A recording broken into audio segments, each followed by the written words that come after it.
魏无羡微微勾起嘴角，金子勋看着镜子里的 Omega 愈发风情万种，更是心痒难耐。魏无羡，你别挣扎了，这样你用抑制剂是没用的，必须要找一个 Alpha 标记，怎么样？金子勋，你这药的功效我仿佛在哪儿听过呀？你和当年的不夜天也有关系。魏无羡立刻想到了当时温煦给他用的东西，也是能够令抑制剂暂时失效的东西。要说两者毫无关联，打死他都不信。不夜天已经被一网打尽，温煦也死了，不过是点药，你就怀疑我？金子勋像是被踩到了什么痛脚似的，挣扎得更狠了。魏无羡，你还是担心一下你自己吧。这时从外面跑进来两个 Alpha， 穿着与侍应生一样，他们一见此情景，立刻上前想要解救金子勋。魏无羡知道他们是敌人，直接抬腿就踹在其中一人的要害部位，另一人手上拿着电棒。魏无羡眼疾手快地躲开的电棒，却被趁机正开的金子勋抢过电棒，开大电流戳在了魏无羡身上。金子勋，你敢！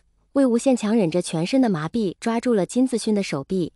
人体是导电的，于是金子勋本人也被电到，两人双双晕倒在地。怎么办？金少也晕了。两个侍应生面面相觑。不管了，把他们都抬到金少的房间里，反正金少是 Alpha， 总会比这个 Omega 先醒来吧。其中一人捂着伤处狠狠地说。但他们没想到的是，先醒来的却是魏无羡。魏无羡从伸手不见五指的房间里醒来，可身体几乎没什么力气，被电棒电到的地方还隐隐作痛，更别提发情期的情潮还在体内四处乱窜。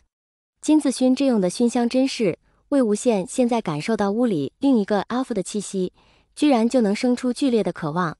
可他厌恶金子勋至极，竟然能保持无比的清醒，先去洗手间洗了把脸，然后就想出去。果然门是锁着的。魏无羡也不意外，他看了一眼好像要苏醒的金子勋，暗叫不好，得想办法走。我不能这样单独跟一个 Alpha 在一块。魏无羡打开窗子处的灯，拉开窗帘，见这个房间的阳台是突出去的，2层楼的间距不算太大，完全能够从这层楼跳到下一层楼的阳台上。魏无羡深吸一口气，用尽全身力气，小心翼翼地攀着阳台，看好角度，跳了下去。好痛！魏无羡身上已经一点力气都没有了，他甩坐在下层的阳台上，喘着气，靠着墙大喘着气。他的手机早就被金子勋摸走了，也不知道这个房间里的内线电话能不能拨通，得赶紧联系聂怀桑才好。魏无羡已经感觉到身下划线下早就情动不已，脑海中不停地出现蓝忘机的面庞，忍不住喃喃地叫了一声蓝湛。待到他好不容易一步一步来到床边摸到电话时，突然听到浴室的门被打开的声音。有人！魏无羡顿时魂飞魄散，他不会是先脱虎口再入狼窝吧？魏无羡闭着眼抓着枕头，随时准备自卫，但开口还是很有礼貌。不好意思，我不是故意进你房间的，我只是想打个电话。魏婴，低沉沙哑又熟悉的声音听得魏无羡猛地睁开眼，对上了一双琉璃色的眼睛。魏无羡手里的抱枕立刻就滚到了床下，声音颤抖着又带着一丝不确定。蓝湛。蓝忘机赤着上身，身上还有水珠，难以置信地看着自己朝思暮想了2年的 Omega， 似乎不敢相信自己的眼睛。击鼓！魏无羡的注意力立刻被他手里的东西吸引，那是一只小黄鸭。他的小黄鸭。魏无羡粗喘着气，一字一句地说：蓝湛，你记起我了。蓝忘机走到他身边，半蹲下来看着他，眼神专注深情，还有一丝歉疚与释然。蓝湛，我好想你。魏无羡什么都顾不上，看着面前这个令自己午夜梦回都在思念着的人，一把搂住他的脖子，深深地吻了上去。省略100字，自己脑补吧。大哥。魏无羡知道自己现在全身上下都是蓝忘机的信息素，也无怪蓝曦臣一看到他们就自发站得远了些。蓝忘机叫了声兄长后，给魏无羡披上一件白色的西装外套。魏无羡自己的衬衫都还是皱的，外套早就在爬楼的时候掉下去了。蓝忘机一想到这点就忍不住冒冷汗，将自己的衣服给魏无羡披上。他现在除了裤子、衬衫、外套全是蓝忘机的。魏无羡拉着自己 Alpha 的手，心里也满足的不得了。聂怀桑是个背的，所以什么也感觉不到，不过他明显感觉到魏无羡的状态已经完全不一样了，脸上的笑容是打心底透露出来的信任和喜悦。作为他的好朋友，聂怀桑也由衷为魏无羡感到高兴。忘机，你穿这一身可以吗？蓝曦臣看到蓝忘机把自己的正装外套给了魏无羡，而自己穿着休闲装就出来了。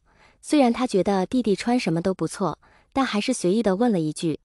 魏无羡想到那条本来放在床上那条白色的西装裤现在已经完全不能看了，难怪蓝忘机不得不穿一条休闲裤。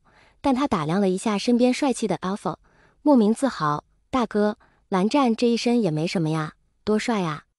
他这身气质穿什么都像正装一样，对不对？蓝曦臣看着不遗余力在夸自己弟弟的 Omega， 觉得以后魏无羡进了蓝家门后一定会很有意思，不由笑了。是，有我在也没人敢说闲话。走吧，我们已经晚了。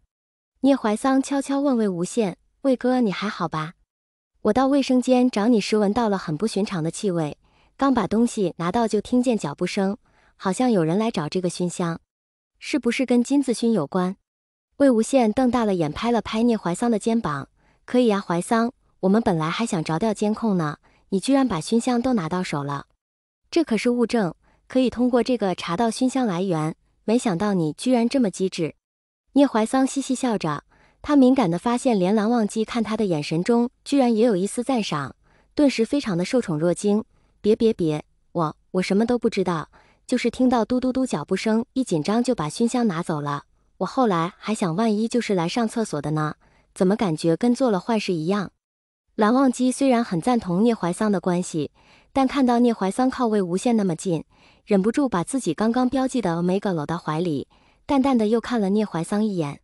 聂怀桑突然发现蓝忘机眼中的赞赏仿佛化成了坚冰，哪怕他感受不到信息素的气息，也觉得身上一抖，立刻跑到前面去跟蓝曦臣说话了。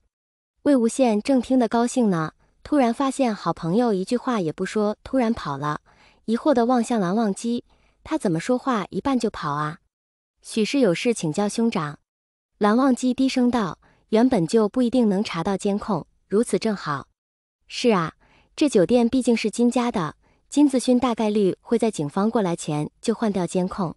魏无羡也同意他的想法，咱们俩毕竟标记了这么久，2个小时足够他做这事了。